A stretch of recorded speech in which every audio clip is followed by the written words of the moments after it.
What's going on, everybody? This is Miss G, 50 Shades of Glow on Facebook and live on YouTube. How are y'all? How are y'all? Let me turn that. Yeah, I don't want you to see my kitchen. I don't want you to see my kitchen on YouTube, but I hope all is well. Welcome, welcome, welcome. Welcome, everybody. What is today? Tuesday. And we are going to talk about who's this? I'm going to guess this is Caden, or why does my thing look so big? Looking all big back. But anyway, um, who is this? Caden, or who's coming on? But anyway, tonight, thank you for coming on, talking about, let's talk about Africa. Hey, Miss Nazinga. Welcome, welcome, welcome. Uh, let's talk about Africa. And tonight, we are talking about another Guinea. And I said yesterday there were 3 Guineas. No, there's 4 Guineas. There's Guinea, Equatorial Guinea, New Guinea, and Guinea Bissau that we are talking about tonight. And Guinea Bissau is in, I'm going to wait 1 minute. Hope your night is going well. Thank you for dropping in. How's everything going? How is everything going with you? How is your week starting? Hope everyone's week is starting well. Hope everyone's week is starting well. Hello. Hello. We are on day 22. I'm so proud. So proud of y'all sticking in there, the tribe. We are learning so much, discovering so much about the continent of Africa. So it is 9:05. People will come on when they come on, and they just get the repeat. But again, my name is Gloria, 50 Shades of Glow. Miss G, however you want to call me. I am a certified travel consultant and lifestyle agent with glampluxetravels. I'm the owner and operator of glampluxetravels. I've had about 20 or so years in the event and travel space. I had a lot of experience with big company that motivated me to do Africa only travel. I was working with that company, a very well known company, and I saw that Africa was being unrepresented. So they like to have feedback, from the staff to make a better company. And when I said, well, I would love to be a destination specialist for the continent of Africa, they informed me, they said, oh, they kept ignoring me. And then they finally came back and said, oh, well, that's nice, but our metric shows that no one travels to Africa. I said, oh, okay. All right, so we doing that. Okay, we doing that. But most of the people that travel to Africa are from Europe, are Europeans. But, that's not talked about. But anyway, so we're going to keep that moving. I digress. So that just inspired me because I love to travel. I'm a solo traveler. I'm a 55 plus, 50 plus and fabulous traveler, avid traveler, all that good stuff. So I wanted to just share my experiences, and then it kind of just morphed to where we are now. And we're covering the entire continent. Welcome, everyone. Welcome. Um, and it just morphed. And so many people ask me about my travels. I said, you know what, let's talk about it. instead of talking about the countries that we know, like a South Africa and a Kenya and Nigeria and stuff like that. Let's go through all of the countries and really dig in. And that's what we have done since October 1. And now we are on day 22. Hey, Q. Welcome, welcome, welcome, welcome. So, we are talking about Guinea Bissau. And Guinea Bissau is also in the western part of Africa. It's a very, very unique country. It's very tiny. It's about a million so people there. It's a very tiny country, kind of nestled, but still on the coast. It feeds in on one side, it feeds into the Atlantic Ocean. And the cool thing is, it has over 80 islands. Uh, it has 88 little islands that are protected. They're protected because of the wildlife that's there, the turtles, the hippos. There's so many poachers. So all of these little islands are protected from the sea life or the wildlife that's there. They have over, I think, 900 different species of birds. I mean, this country is like, I don't want to say green, but it is an untouched country for the most part. It's not, it's least visited. I think it's like the seventh least visited country in Africa.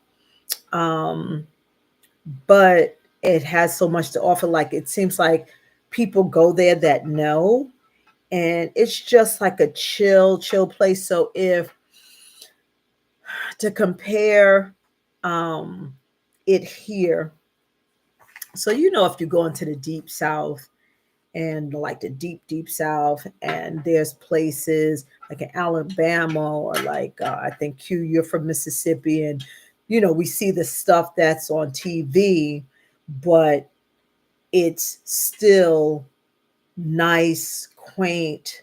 Well, it's towns that are off the beaten cuff that nobody will really visit, but it's beautiful and maybe right near the water, like places that's off the Mississippi River that really no one talks about. So that's what it was given me. That it wasn't. They have a very cultural setting, but they also have like a regular little town setting also. So that's what's there, and not, tall buildings, nothing. It's really simple. I had to really sift through the minutia of the commentary on uh, this country, because a fellow Kenyan of mine, a young lady that, a friend of mine in Kenya, she brought something up to me that I was like, what? Um, During the riots, well, during the protests and everything in Kenya, she mentioned something because I said I wanted to do a video. And she said, oh, well, she used the term um like, oh, I forgot the exact word, but it's basically a tourism. This is kind of wild, right? It is a tourism that people go to certain countries to tour the impoverished and the poor and the struggling, and that's a thing. That's a thing. Yes. So there's many, like we talked about the sex tourism the other day in one of the countries that was big, big, big.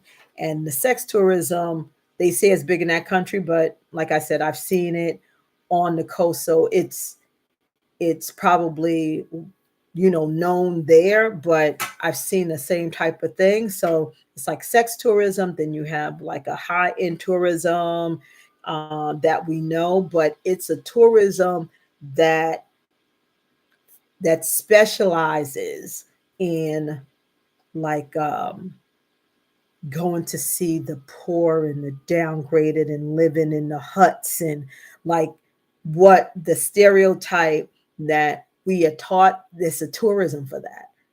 Is that crazy? Is that crazy? That's crazy.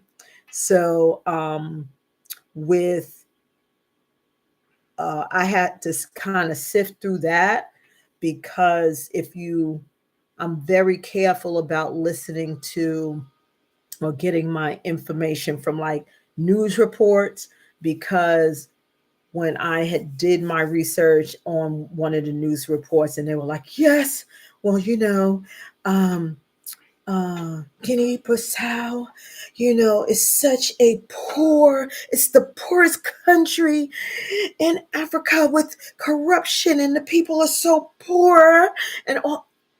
So you get that news, that clip from, you would think a reputable news source, and that's what we're used to hearing, because we're getting stuff from a reputable news source. But then, when I go and dig and dig and dig, because I'll sift to try to get a full a, full rounded equal uh, feedback on everything. And then I'll go to some bloggers that are visiting there, or people that, have family there or grew up there, and they left and they came back and they're going. And it's a totally different vibe. Hey, Kaden, welcome. And it's a totally different vibe. It's a totally different narrative. So I'm very careful when I do my research. I know who not to really listen to, because they are, excuse me, 1 second, I'm sorry. A lot of these news outlets like to set up a narrative to stereotype a place. And then that goes out to the masses, and that's what you think it is.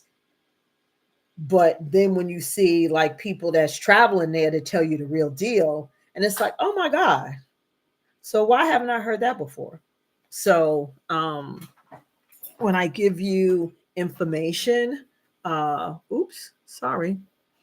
I give you information, it is I've done some searching and searching and search. But anyway, so let me go through. So it is a tiny country in the western part of Africa, and it is bordered, it's like a little sliver, and then it feeds out into the hey Courtney, this is my tribe here. It's my tribe. I love it. It feeds out to the Atlantic Ocean. It has 88 small little islands that are very protected with, like, they have military police with guns that patrol in boats the area, so poachers don't come and kill the turtles, because they have red turtles, they have rare hey Miss Yolanda, welcome. They have rare turtles, they have rare species of wildlife, but water wildlife. So but it's 88 small little islands, and it's called the Bijagios, B-I-J, if people want to write this down, Bijagos, and it's in the archipelago islands. Okay. With this country being small, being for a lack of a better word, it does not have a lot of the financial resources. It has resources, of course. There are resources that they export, and they make money on is nuts. It's peanuts, cashews, and ground nuts. That's their big that's their big revenue, their export revenue there. And people still travel there, even though they say it's one of the least traveled tourist places.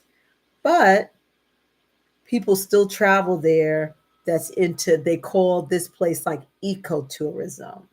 So if you just want to be with the nature and the water, because it has, it has tons of white sand beaches, tons of white sand beaches, and mangroves and all of that. So this place is ecotourism. And who is it visited by? That the only people that's traveling there are the Europeans. So they know to go there, but they do not advertise it for tourism. But it's tourism there, but it's tourism for people that know about it. And they have hotels, and it's decent hotels, older hotels, it's nice hotels.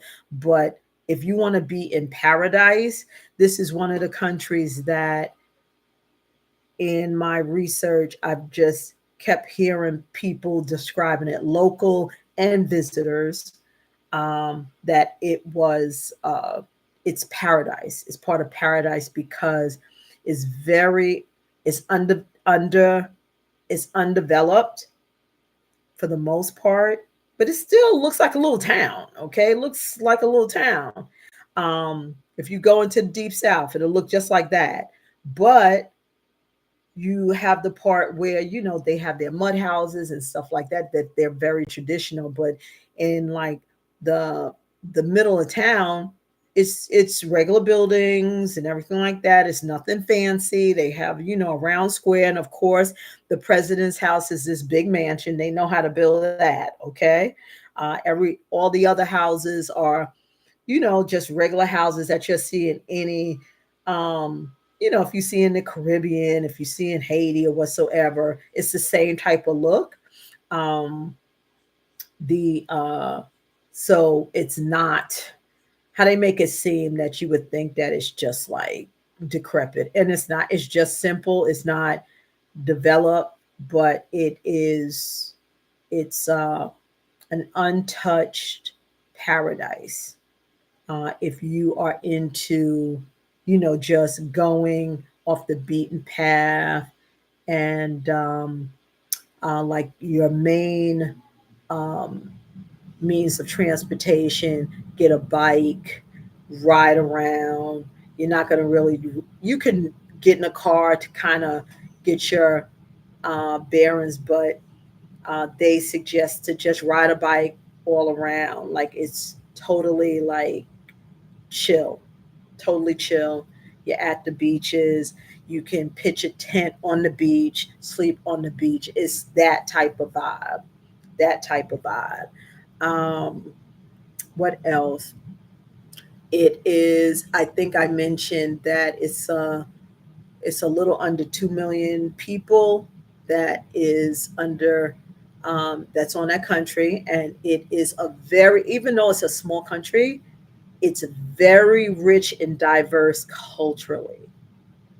Very, very rich and diverse. That's why they call it a very unique country, because all with its challenges, it has just as many positives. Like it's a gem. It's a gem. It's a gem. Um, the people are extremely friendly.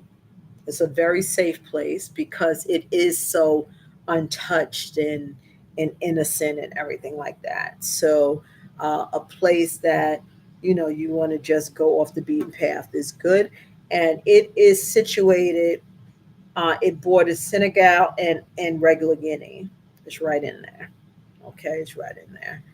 Um, Guinea Conakry. What else?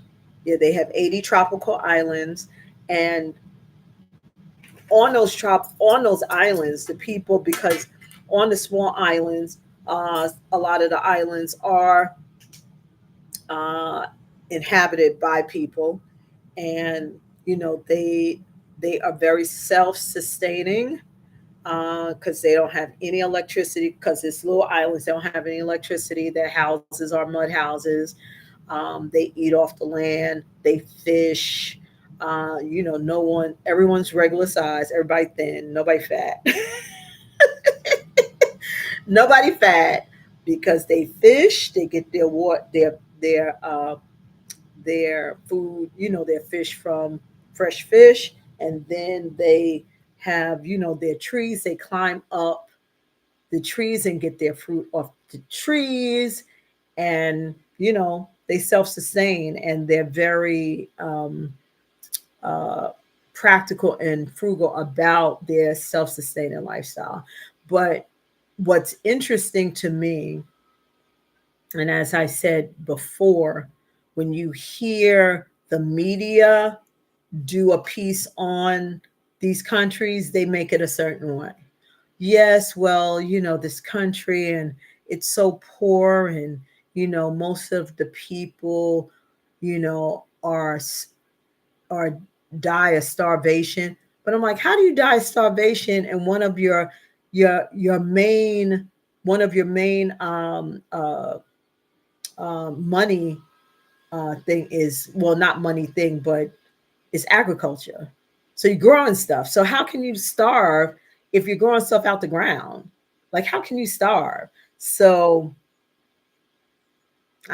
it's really interesting, all uh, all of the rhetoric that is shared, and the most of the rhetoric that's shared is from the the news outlets that you would think you should believe. How are you starving if you live basically on the beach, and you go and you're a fisherman, and you go and you fish and get your fish every night. You have mango trees, you have coconut trees. You A lot of the trees are medicinal, that you can take cut off the leaves and boil it, and you know so how are you starving? Why is it a country of starvation? Very funny. But anyway, but it is, the GDP is very low per capita. And I did some research. So the GDP per capita, and they wanted to make that seem like really off the chain. And they said it was $685 per capita US. So I went and checked the US per capita, and it's 81,000. So, but the US is a massive country, a capitalistic country. So, and this is a very small, tiny place. So, again, I always relate it to try to bring us back so we don't feel that,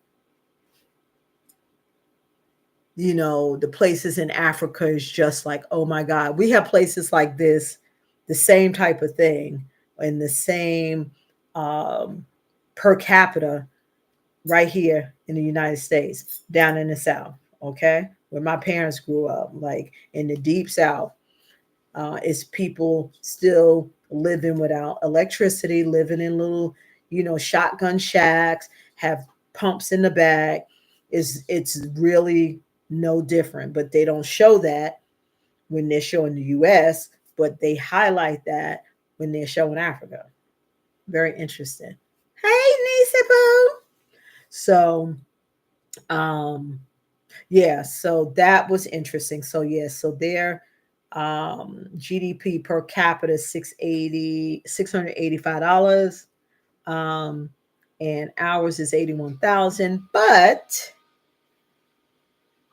for them to live every month, a one bedroom with utilities is $50. So it's kind of all relative. You know what I'm saying? It's all relative. So if you don't have any bills and you're living off the land,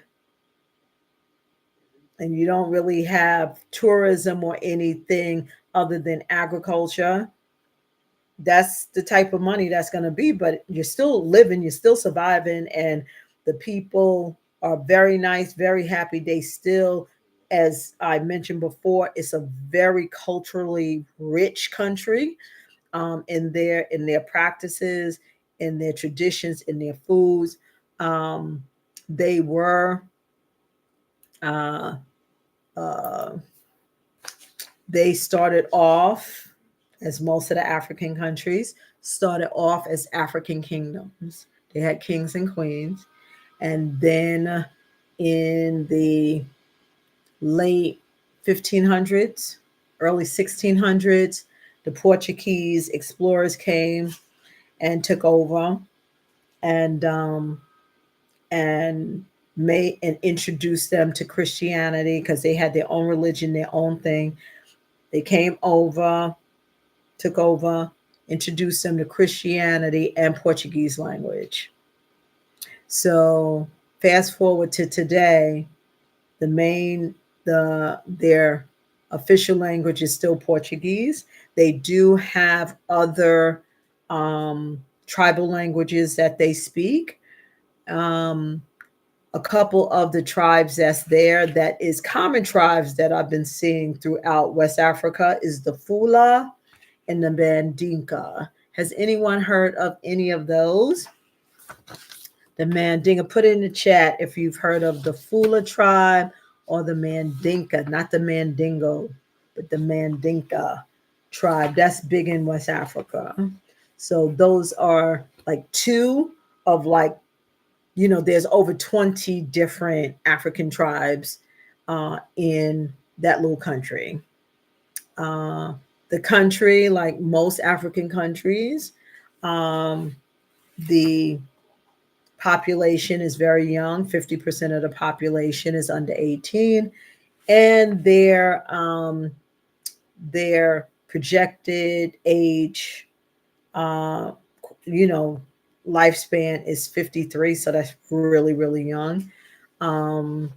But what else? But again, with the young population moving forward in this day, and how the young people, they've done a shift, that is a plus for their growth, for any country that wants to grow, because they have this young talent.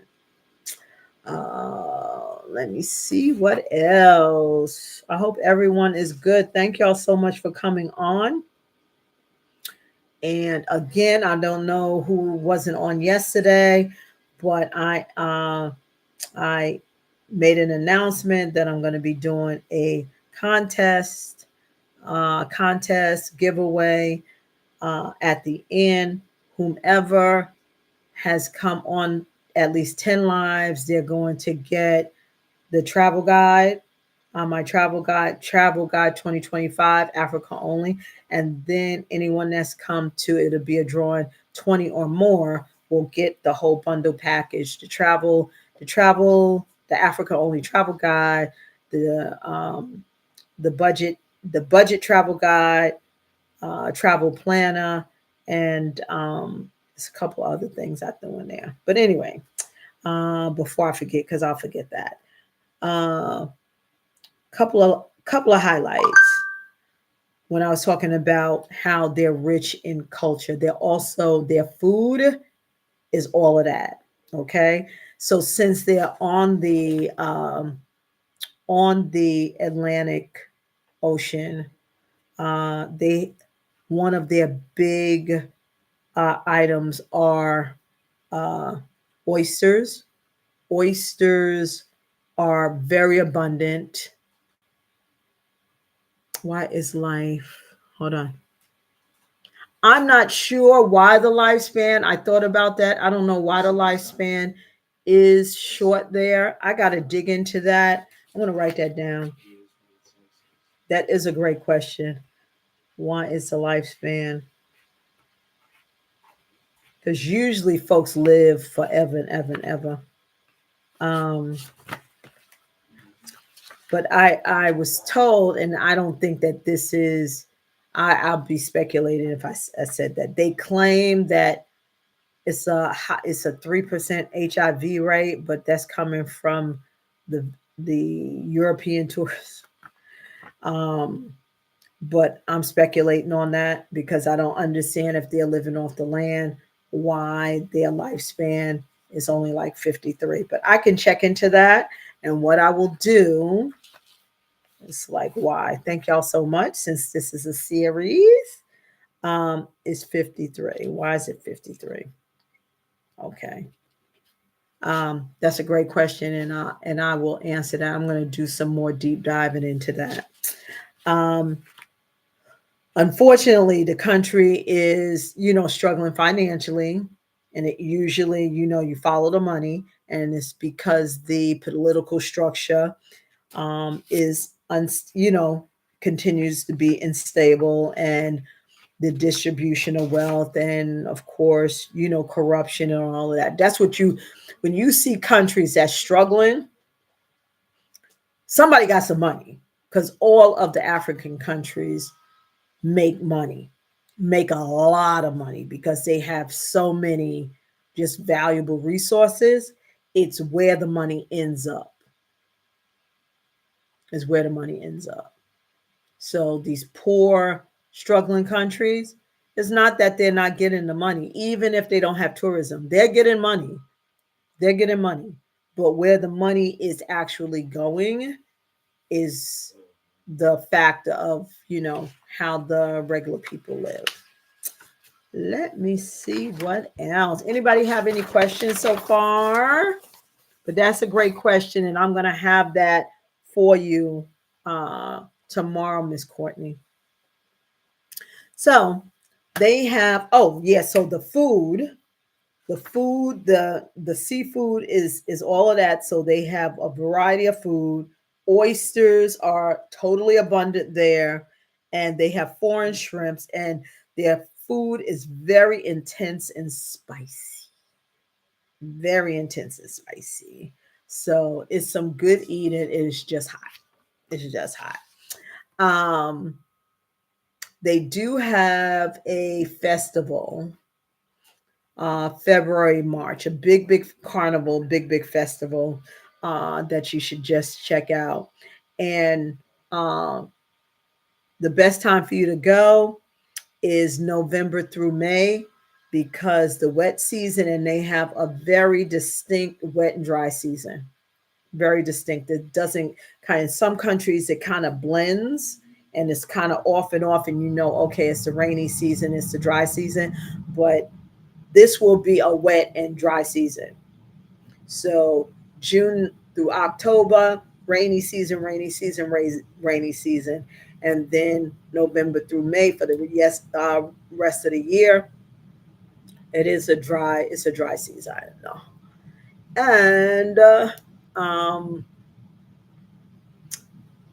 yellow fever is required for this country. I wasn't shocked, because usually the the the poorer countries, they have the yellow fever as a mandatory thing. And to get a visa to go, it's around, a personal visa is around 140, a business visa is around 160, and that's like a single use. So let's talk about visas. Okay, most countries you will need a visa. Some countries, as in like Tanzania, you don't have to do a visa before you go. You can get a visa on arrival. That's pretty cool, and that's about $100. But if everyone could write this down, Visa Central, that's very important. To If you are unclear on where you want to go and you want to research and everything, go to Visa Central and put in the information, and they will tell you what the um, what the criterias are to get a visa in that country. So uh, Tanzania, you can get a visa on arrival. So you can travel all the way there, and then you get to the airport, and it's going to be some people that come up to you in the line and say, "Oh, would you like a VIP?" Because you can get the visa on one line, but then it's a faster way on, they're trying to make some money. And you pay them like 10 US dollars, and you can, they have your visa done really quick when other people are standing in line. So that's worth it. But check out your visa requirements to see if you need to apply for your visa before. Like when I go to Kenya, I usually apply for my visa about 3 weeks before, and it's pretty quick as long as you have your documents, um, uploaded correctly, and everything is lined up and the questions are answered. You will probably get your visa granted in like, 2 days. It's pretty quick, but you will need a visa pretty much when you're going into the different countries. Now, having a U.S. passport is easy to get entry. So all you got to do is just get a visa and pay for it. You're really not blocked. A lot of countries and a lot of passports, you don't have access to every country like United States does. That's why I said that blue passport, honey. Where's my passport? I keep it near me like my man, honey. I'm always ready. I'm always ready for a stamp. I'm ready for a stamp. Always ready. Look how I treat my poor little. It's all raggedy. My little passport. It's all. But I got me some stamps in it. I got me some stamps. And I think I talked to a couple of folks. So while we're talking, because I always like to throw in little travel tips. So if y'all can, it looks cute. Like I have like when I used to work for Amex, they would give you little stuff, but it looks cute to have the little passport thing to hold your passport. But when you're traveling, it's in and out and it's annoying and they don't even like it. So, but still you got to keep your stuff together. But you got your passport here, of course. And when you're traveling, here goes your immunization card. It's yellow. Okay. It's your immunization card. So it will show, the immunizations that you have received. So, they stamped it when I got my yellow fever, they stamped it. And then when I got my COVID, they stamped it. So it's right here. So if y'all could see it, it says yellow fever. Okay, it says yellow fever. And then I got something for when I had do a COVID. But this is your immunization card. It will be yellow. And then what is this? Oh, this was my COVID. This was my yellow fever. And this was my COVID thing. But we don't need that anymore. And also, I tell y'all about the global entry. This is the global entry. This is the global, I'm upside down. It is the global entry. And with the global entry, you apply for it, send your info, and then it takes about 4 to 6 weeks. And then you'll get a call or email saying that giving you an appointment to come in, and it's usually at your local airport at the global entry. It's a global entry kind of, I don't want to say a store, but a global entry office. And you go there and basically they ask you a couple questions, but they've already checked your background and everything. And you're just basically going in there to, hey Tracy, welcome. It's basically just to get your picture taken and get your card. So just to show y'all, this is the global entry card. This is the global entry card. Yeah, let me do it like that. This is the global entry card. And this is the best $125 ever spent. I'm telling y'all, when y'all come back into the country, Y'all will thank me. Y'all will thank me because you go up to the kiosk when you see everybody going to the customs line, standing for 45 minutes. You go up to the kiosk and literally go like this, and it goes, and it says you can release or whatever. Like literally, you walk away. You don't even have to like scan your passport. Like before, when they first had the global entry, you would have to, put your passport, lay it, and all that. They don't even do it. It's biometrics with your eyes, and you just go. You look at it. They'll tell you, okay, it's good, and then you'll walk over to one of the agents, and the agents mess with you because you'll walk up. You're walking up, and you're tired getting off the plane, and someone says, "Hi, Gloria," and I was like, "How you know my name?" They were like, "We know everything. We know everything." So this is what you will need. That's your immunization to get your yellow fever, and you will usually get it from your Department of Health and Human Services. And it's a racket. It's such a racket. It's $200 and some dollars. And 2 seconds. 200 some dollars. $225. Okay? 220 at the health department. It's $225. And your insurance doesn't cover it. It's a racket. It's a straight racket. Okay. And they're going to try to talk you into getting other immunizations. Don't do it. You can get some malaria pills if you like.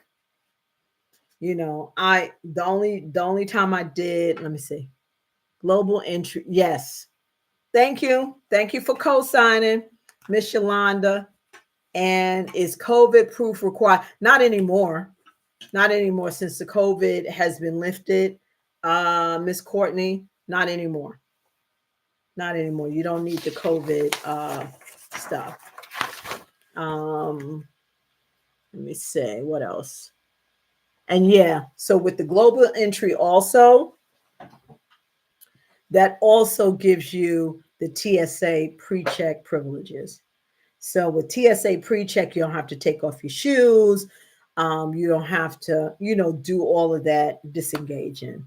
So that is a help. Now, some people have gone and some credit cards offer you a credit on your time is it 9:45. I always run long because I start getting into talking, honey.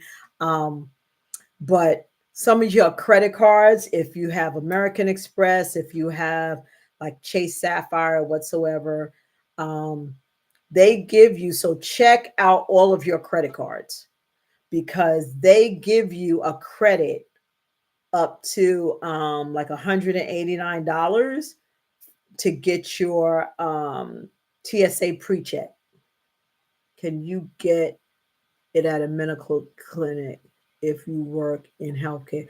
They only do it from what I experienced, Miss Courtney, they only do it at the health department, not at a private doctor, at a health department. You could only get it done, but you can go and find out. But I ended up doing it at my health department. That was the only place. And they do not take insurance for it. It's $225. But your credit card, give me one moment. Yeah, your credit card will give you a credit for TSA pre-check. And also Clear. Clear is a good one too.